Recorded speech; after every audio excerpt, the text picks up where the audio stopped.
Welcome, Henning Pauli here. Today we're looking at the Cali Audio SM5s, which are right there and right there. I just made a video for about half an hour where I had one on the lap, and that's out of focus, so you might see some clips of that. So I'm filming everything again. Why am I making a video about speakers that you can't hear in the video? Because you cannot really realistically show the quality of speakers. I've done this with the small Calis, the UNF, LPF, I'll show you right here, and put up a binaural mic in the room. That's okay for something like this, so you get a rough idea, but these are super high-end speakers, which brings me to the point. Cali Audio has been very big in the market with very high-quality, lower-budget monitor speakers. People love them, and they're great, but they haven't really moved forward into the higher-end market. And now with the SM5, which stands for Santa Monica, because Cali, get it? Cali as in Fornia. They are really going into the higher-end market. Not ultra high-end, but $1,600 a speaker is quite a bit. And now the question is, how in the world do you justify a $1,600 per speaker monitor speaker? That's $3,200 for the pair. That's quite a bit.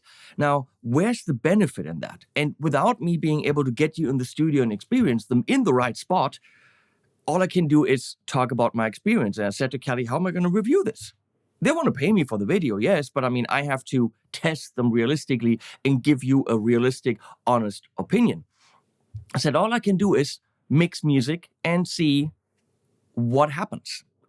Is it better? How is the experience? It's quite work intensive, but that's what we did. Because I have an album that I've been working on for 13 years with Campaign Like Clockwork, and we finally now have a reason to finish it. First of all, Cubase 12 is transitioning to 13. I will lose a lot of plugins that only run in 12 and not in 13 anymore. So I have to finish the album now or it'll never get done. And with speakers that during Gear Street were tuned to this room and sound absolutely perfect, and not perfect, but truthful in my listening position. That's a reason to do it. So that's really all I could say about it. But then Cali had some very good, poignant questions that I will just answer in this video. We'll get to that in a bit. Rafael Cano from the band Campaign Like Clockwork came over and we started mixing the songs. We also set up the tiny little new IK speakers to have some other completely different alternative to listen to, which sounded all very, I mean, they sound huge for the size, but they're very mid-focused, everything very dense in the mids. There's not a lot of clarity. There's density, which is cool. I could have used, of course, the smaller Calis, but I wanted a different company, and I wanted something that easily fits next to my computer monitor. We listened to a reference mix, something that I know has very big bass drums, very big bass, and is very fat. And because Nate from Cali tuned them to the room, I knew what I was hearing was the truth. That's absolutely important. Why? Well, because when you're in your listening position and you're doing this, you might have more bass than there actually is. Or I lean back in my position, all of a sudden it gets bigger and there is more low end. Now, knowing that in your listening position, it's exactly what is actually coming from the computer into the speakers is relevant. Because most people, or all the people, are not going to listen in your room, in the leaned back position. You need to know what you're listening to is exactly what's coming from the DAW.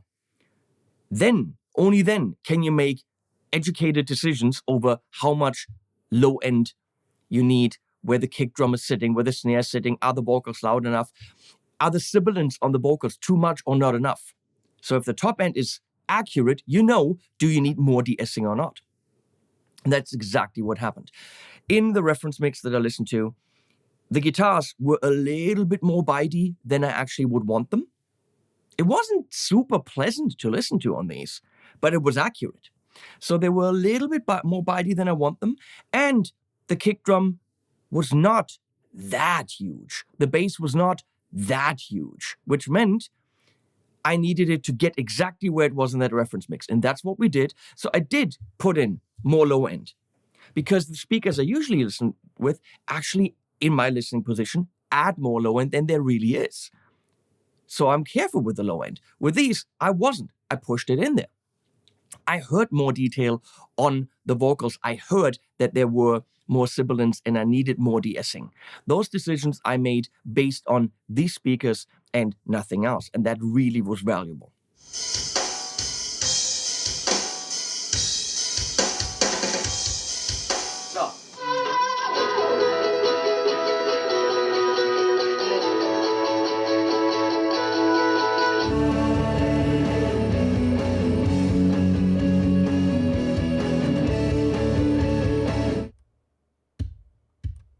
Ein bisschen mehr untenrum.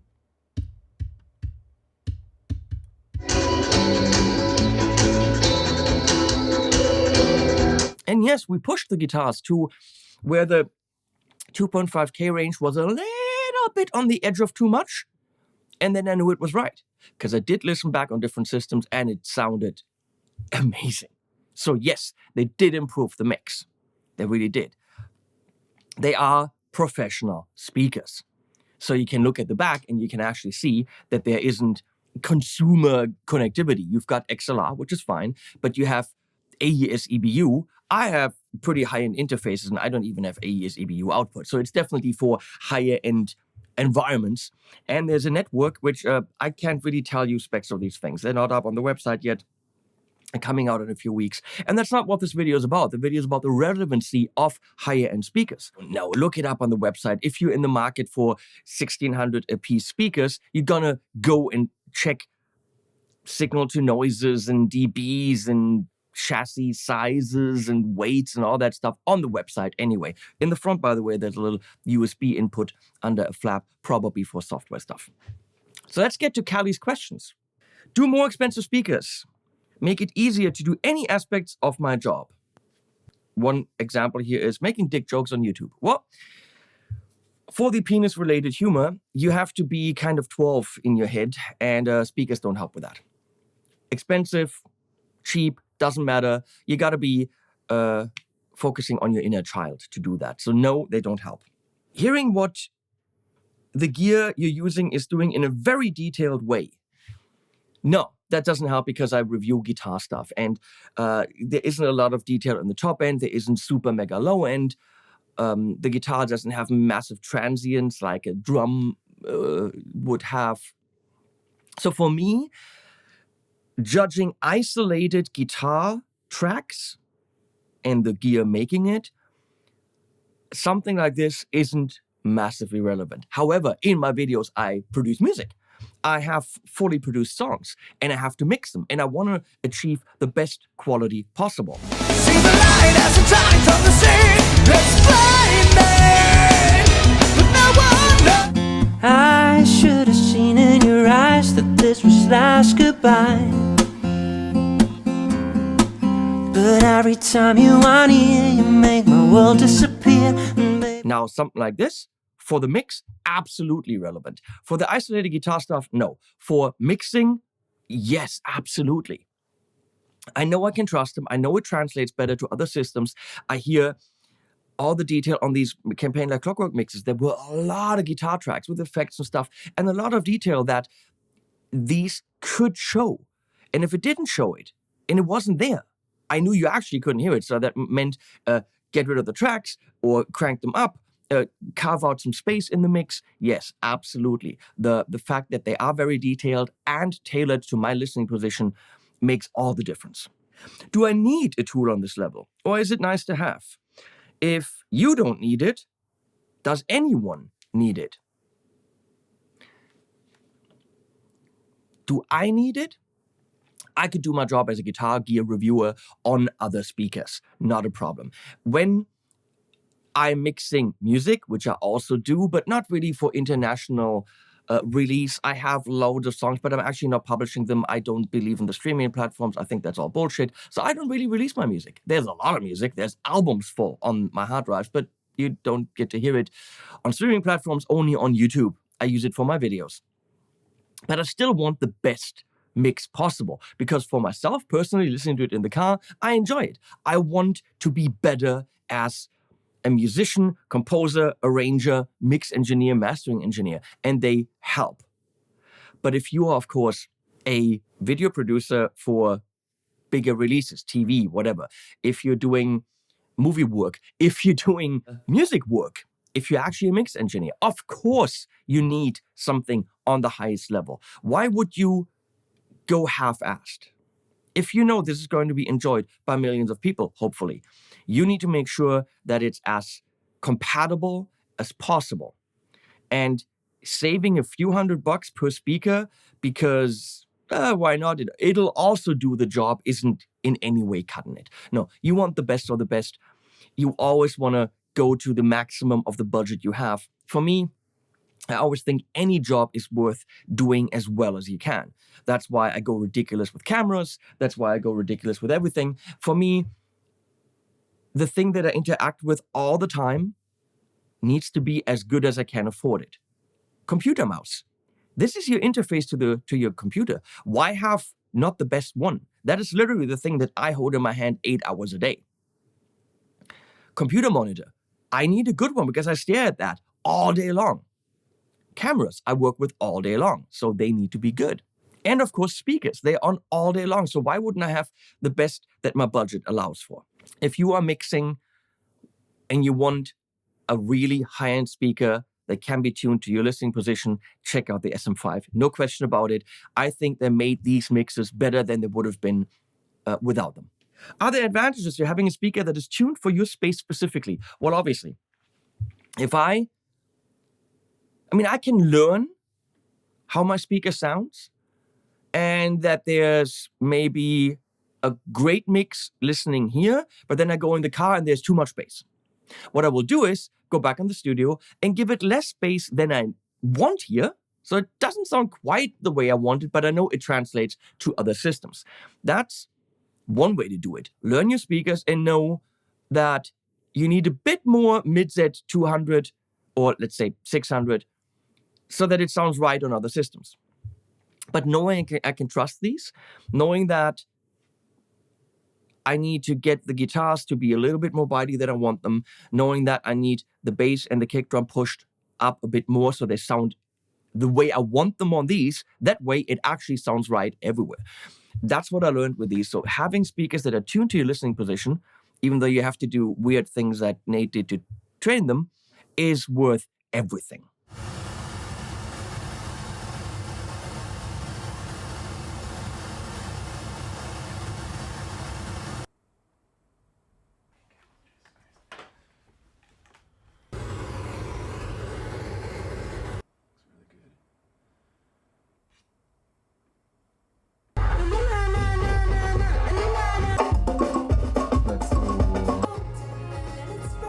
Now, that being said, are they fun to listen to? Now, of course, Cagliari will say, well, they're precise and they're fun.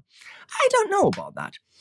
Every time I switch back from the little speakers, which are dense out in the midst, but warmer, you go back to the SM5s and there's all of a sudden, for a few seconds, just the adjustment period, a bit of harshness, a bit of coldness.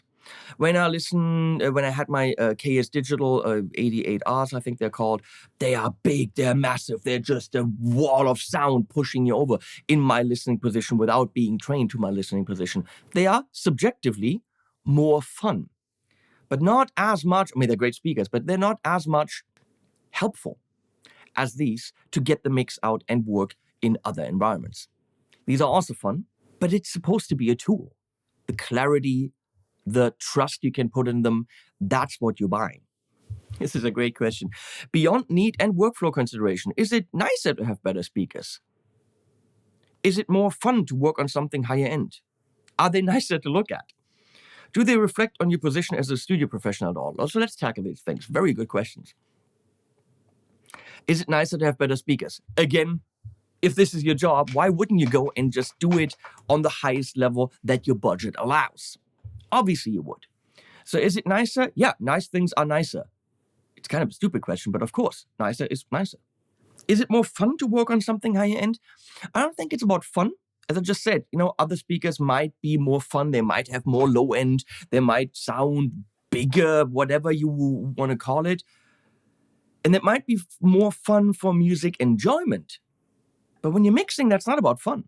It's about getting the job done and doing the best job possible, which is what these allow you to do.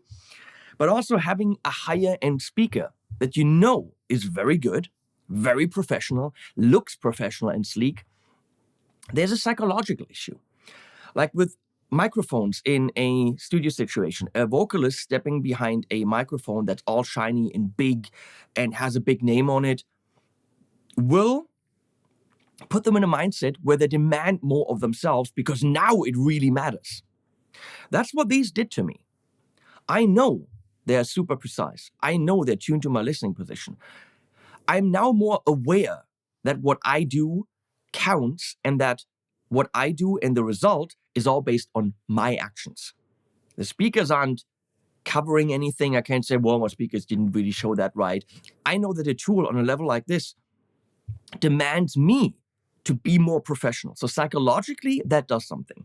Does it reflect more on me as a studio professional? So let's say I was renting out the studio like I used to. Bands come in. No, these speakers are, look at them. They're not huge. They're rather inconspicuous. They're black. They look nice, but they don't necessarily say, we are hot shit. They don't look as if they're tuned to the listening position.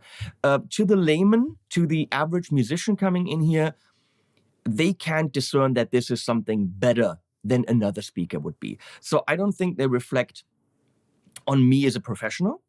Only among my peers. Only if someone else walked in here that knows what these are, they would go like, oh, you got hot shit speakers. Okay, but to the layman and to the client, you know, I mean, when Boss books a video with me, they don't care that I have these. So I don't think they matter on that level.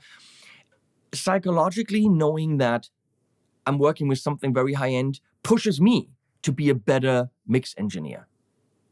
And again, that will be shown in the resulting product. And that's all that matters. Getting a better product, which these absolutely did. So now that the album is half done, they have to stay here till the whole album is done, because otherwise I'm mixing half the album on these, half the album on other, also good speakers, but I mean, I have to finish it on these because they have to go back to Cali. They're not in a wooden chassis, by the way. I think it could be like some kind of metal or I don't know. I don't know what it is. Look up all that stuff on the website, please. This was not about the specs of the speakers. It was a general discussion of, do you need high-end speakers? And mixing these songs, absolutely means yes. If that's your job, yes. If you take yourself serious as a mix engineer, yes. If you want to get better as a mix engineer, yes. That's all I can say. I hope this was helpful to you. I hope this is something that was helpful to Callie. I was being honest. And I'll put links below to Sweetwater and Toman and to Callie Audio. Thank you, Nate, for being a friend. You're a good guy. And we put animals at the end, as always.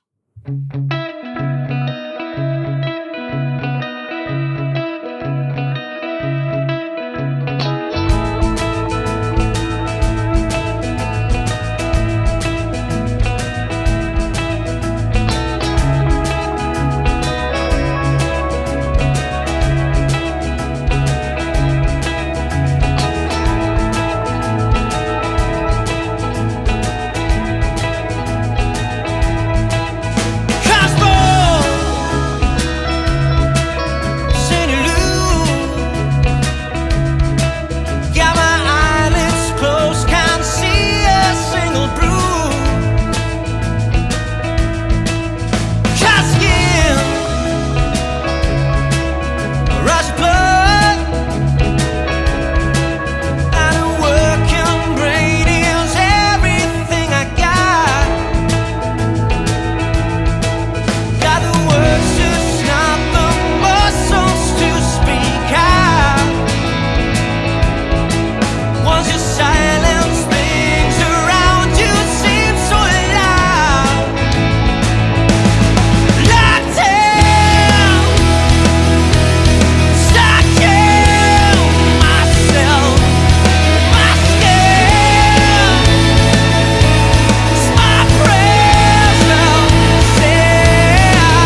是什